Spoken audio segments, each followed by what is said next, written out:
You are listening to Confessions of a Counselor podcast. Here we will talk all things mental health in bite-sized chunks. Hello and welcome to Confessions of a Counselor. I'm your host, Janice, and in today's episode, I thought we would dive into another foundational principle of my therapeutic process. So this principle talks about growth and the key component of it. If you want to see change, then you need to accept the discomfort that comes with it.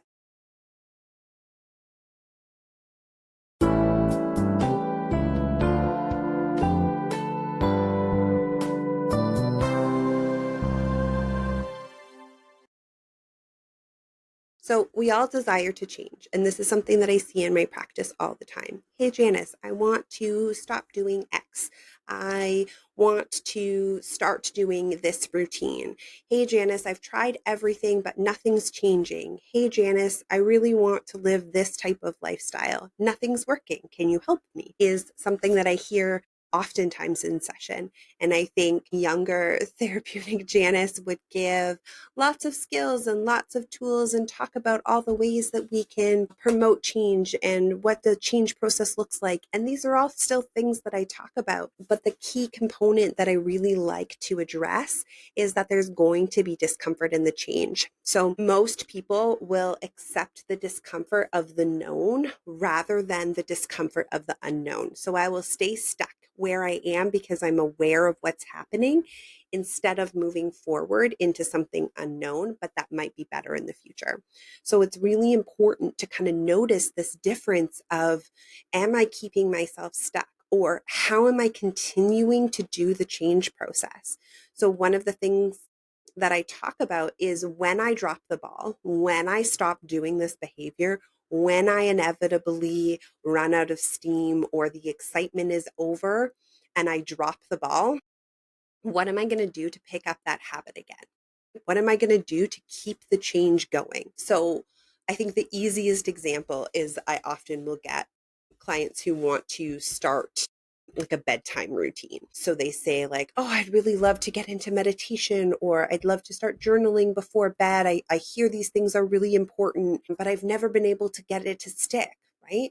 And so the thing that I talk about is that we don't have to be perfect at the behavior all the time. We don't have to do it 100% of the time for that to be a thing that we do. If I want to be someone who journals before bed, then I need to be the person who journals before bed, but that doesn't mean I always have to do that behavior. So again, that kind of concept of two things can be true. I can journal sometimes and still be a person who journals before bed. But I think oftentimes when we're changing our behavior, we think I have to do this all of the time in order for it to be true.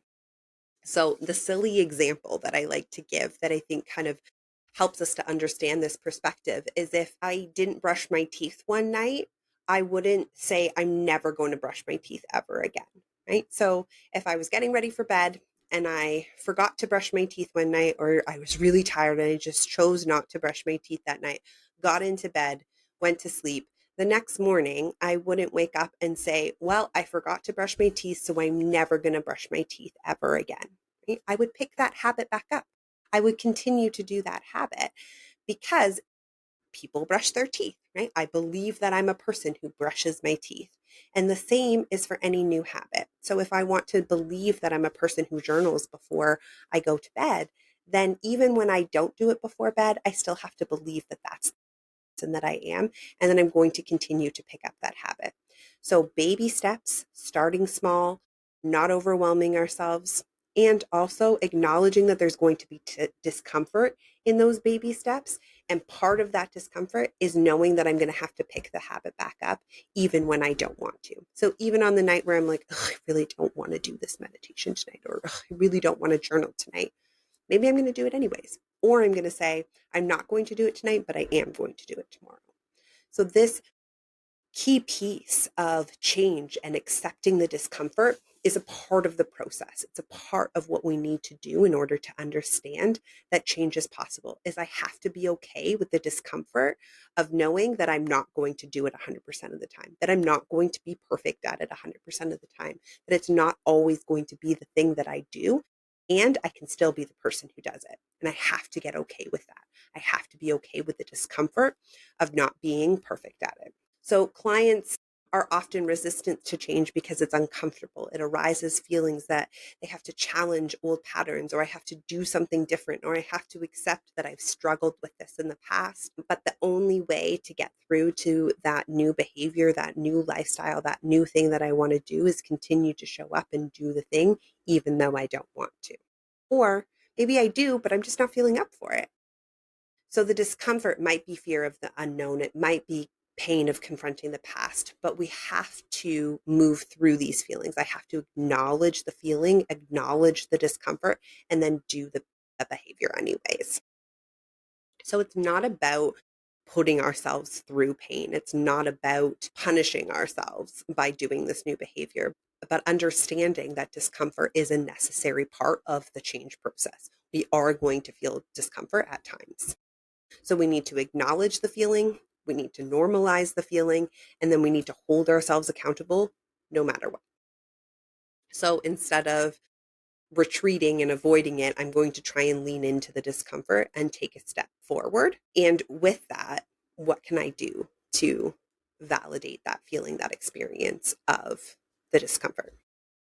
So there's no need to suffer needlessly. We're not just torturing ourselves in order to create change, but we do need to acknowledge that it's not going to be an easy process, and I have to hold myself accountable. That's the piece that me as the individual has to do. The therapist cannot do the holding accountable piece for you. You have to hold yourself accountable. And that's where I start to see that difference in who changes the behavior and who doesn't. Who is willing to hold themselves accountable and sit with the discomfort and move through it. Those are the people who create change. And it's great to see. Others need more time, need more work, need more skills, and that's okay. Both things can be true at the same time. Okay, that's all for today's episode of Confessions of a Counselor. Remember that the path to change isn't always smooth, but accepting the discomfort can unlock your capacity for incredible growth. Until next time, take care.